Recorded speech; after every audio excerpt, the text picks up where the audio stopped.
자, 안녕하세요. 여러분. 창용쌤입니다. 이번 시간에는 여러분들에게 발야구 규칙에 대해서 가르쳐 줄게요. 여러분들, 야구 경기 본 적 있나요? 코로나 때문에 언제 개막하나 했던 프로야구가 5월부터 우리나라에서 개막을 해서 지금은 미국 ESPN에서도 중계를 해주고 있는데요. 야구를 자주 접한 친구들이라면 발야구의 규칙에 대해서 이해하기 어렵지 않을 거예요. 기본적으로 야구와 발야구는 거의 동일한 규칙을 가지고 있거든요.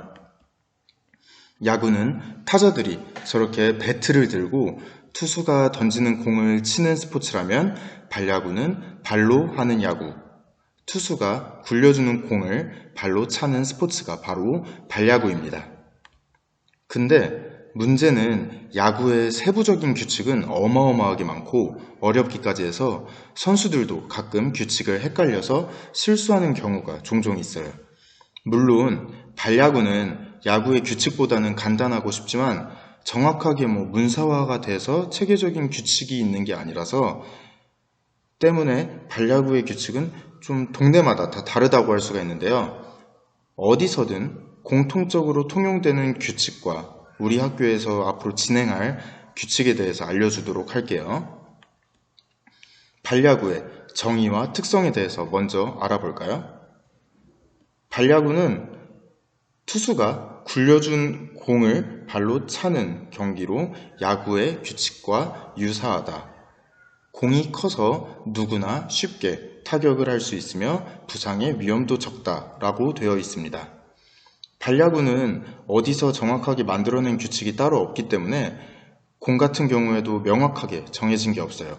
그래서 우리는 주로 배구공을 사용하고요. 키커볼이라고 하는 말랑말랑한 공을 사용해서 여러분들이 경기를 할 때 부상 위험을 최소화하도록 하겠습니다. 나중에 우리가 발야구에 익숙해지면 파워 발야구라는 종목을 우리가 이어서 해볼 텐데요.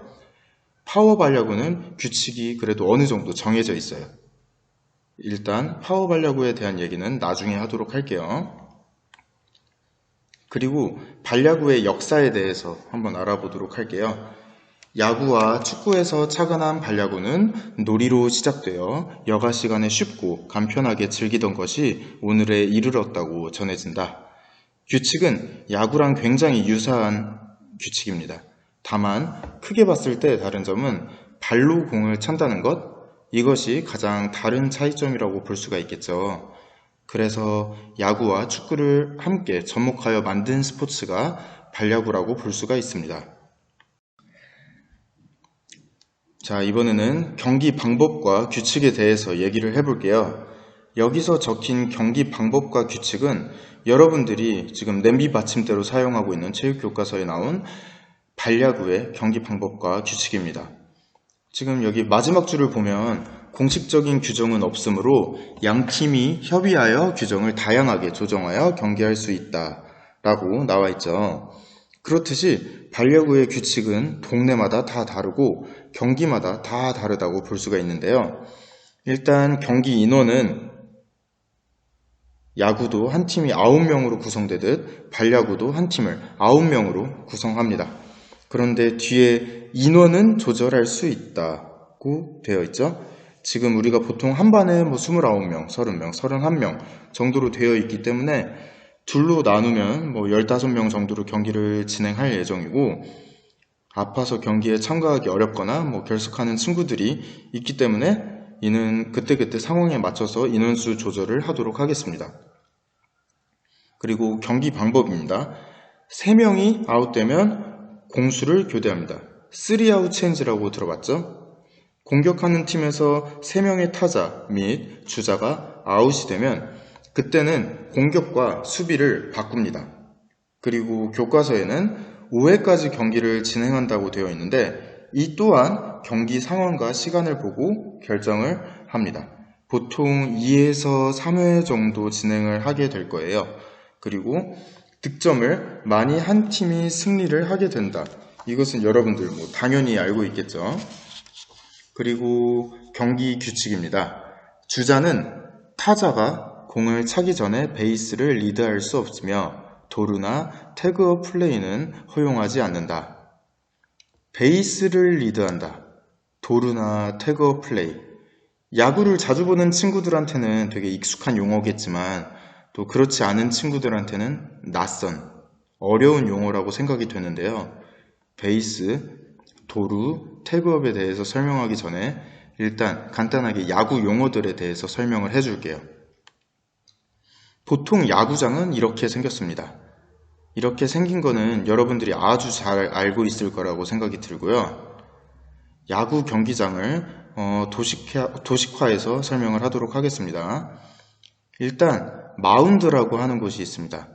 경기장의 가운데 위치한 마운드, M-O-U-N-D, 영어로는 언덕, 둔덕쯤으로 해석할 수 있겠는데요. 여기를 야구에서는 투수판이라고 부릅니다. 그래서 투수, 우리는 이제 공을 굴려주는 선수가 여기 마운드에서 공을 굴려주게 됩니다.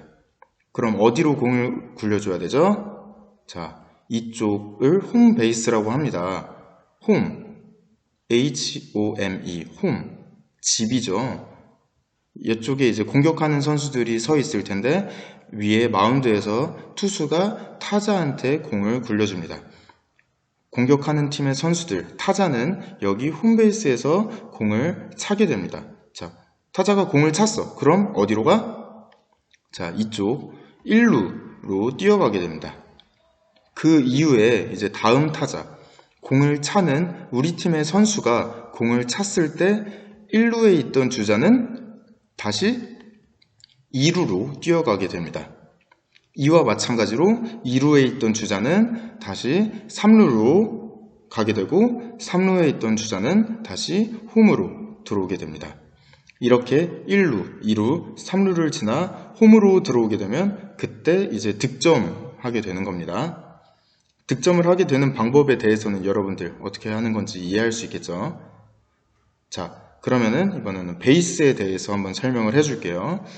자, 1루, 2루, 3루에는 네모난 폭신폭신한 쿠션 같은 게 있어요.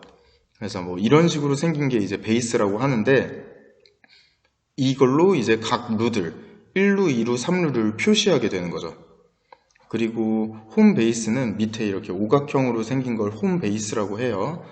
자, 그럼 일단 다시 본론으로 돌아와서 아까 규칙 설명할 때 베이스를 리드할 수 없으며 라고 되어 있는데 이건 무슨 말이냐?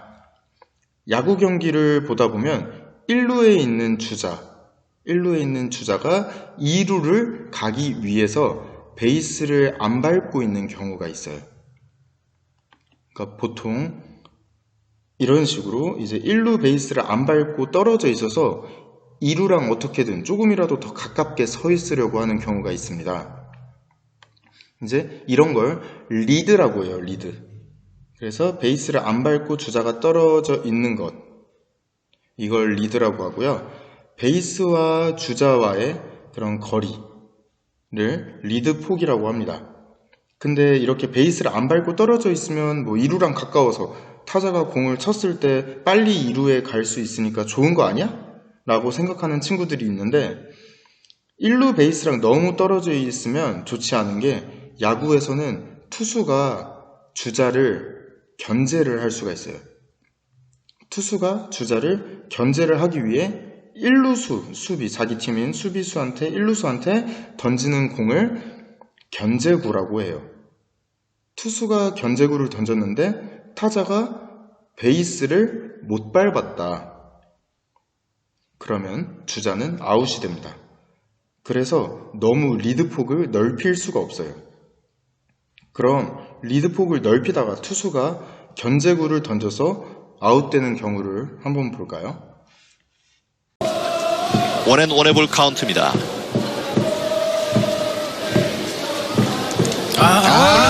걸려요! 아웃이에요! 선수가 계속 나는 오지환 너를 지금 계속 견제를 하고 그렇죠. 있다는 걸 계속 메시지를 줬거든요. 근데 여기서 지금은 글쎄요. 그러니까 위치가 뭐 여기서 보면 더 확실할 거예요. 손이 먼저인지 태그가 먼저인지. 자, 애매할 수 있겠는데요. 네. 예. 늦을 텐데요. 불안해서 또 그렇게 안 갈 거예요. 변하고 던질 거예요. 자, 다행히도 몸쪽으로 빠르게 들어가는데 예. 이번엔 지금 걸립니다. 예. 완전히 1구자와 똑같은 상황이 됐나요? 그렇습니다. 그러니까 저 때는 뛰지 않고 지금은 좀 앞으로 좀 발을 내디뎠습니다. 예. 그런데 너무 빨리 가버렸기 때문에 그러는 거거든요. 그렇군요. 예. 한 번만 자, 여러분들 잘 보셨죠? 근데 우리가 하는 반야구에는 저렇게 베이스를 리드하는 걸 금지하기로 했습니다. 그럼 여러분들은 1루, 2루, 3루로 출루를 한다고 하더라도 여러분들이 주자가 된다고 하더라도 베이스를 계속 밟고 있어야 한다는 말이 되겠죠? 이렇게 꾹 밟고 있어 주세요. 자, 그 다음에 도루나 태그업 플레이는 허용하지 않는다 라고 되어 있습니다. 우선 도루란 무엇일까요? 도둑할 때 도자는 이제 무엇을 훔칠 때 쓰는 도둑 도자를 쓰게 됩니다. 그래서 도루를 풀어서 설명하면 룰을 훔치다 라고 할 수가 있겠죠. 도루에 성공하는 영상과 실패하는 영상을 한번 보여줄게요. 뜁니다. 바운드된 볼 던지지 못했습니다. 확실히 부담이 있네요. 네, 도루 44개째가 됐습니다. 예, 박혜민 선수, 구자욱 선수 이런 선수들이 베이스에 나가면은 투수도 급해지죠. 슬라이더 스텝 자체가 급해지죠. 지금 포수도 그렇습니다. 양희 선수도 지금 굉장히 마음이 급하거든요. 바운드가 됐지만 일단 마음이 급할 수밖에 없습니다.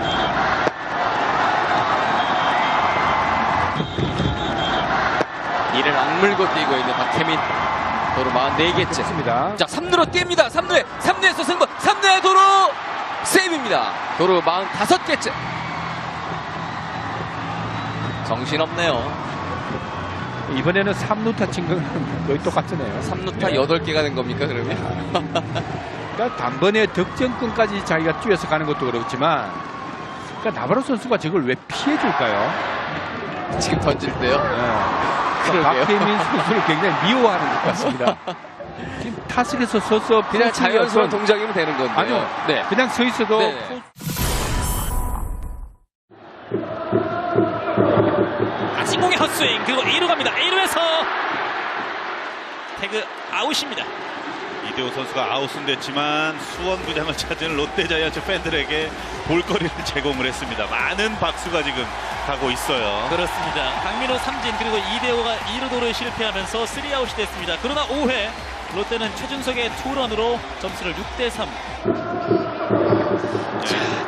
최근에 우리가 6년 만에 이대호 선수의 3루 도루를 한번 봤었잖아요. 저희도 보기 쉽지 않지만 이대호 선수의 도루 장면을 구장에서 직접 보실 수 있는 것도 보기 드문 장면이에요. 그러니까 롯데 팬들이 모두 일어나서 아웃이 됐음에도 불구하고 전부 다 지금 박수를 보내고 있잖아요.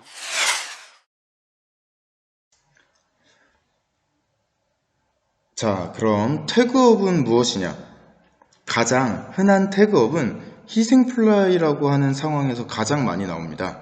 이제 태그업은 보통 무사나 1사, 노아웃이나 원아웃일 때 이제 3루 주자가 있는 상황에서 타자가 외야에 깊숙한 플라이 타구를 날리고 외야수가 외야수가 그 날아온 공을 잡음과 동시에 3루 주자가 홈으로 진루하는 겁니다. 이걸 이제 희생플라이라고 하는데요. 이 희생플라이에는 꼭 태그업이 따르기 마련입니다. 희생플라이 시 주자는 외야수가 포구하기 전에 공을 잡기 전에 원래 위치에 있던 3루 베이스를 밟고 있어야 하며 외야수 포구 전에 주자가 홈으로 진루할 경우에는 외야수는 3루수에게 송구하고 3루수는 공을 잡고 3루 베이스를 밟으면 홈으로 뛰던 주자는 아웃이 됩니다. 이때 주자가 3루 베이스를 밟고 있다가 외야수가 공을 잡았다, 외야수가 포구를 하는 것을 확인하고 달리면 3루에서 아웃이 되지 않는데 이를 태그업이라고 합니다. 지금 설명한 게 무슨 말인지 잘 모르겠죠? 되게 복잡하죠? 영상을 보면서 다시 한번 살펴볼까요?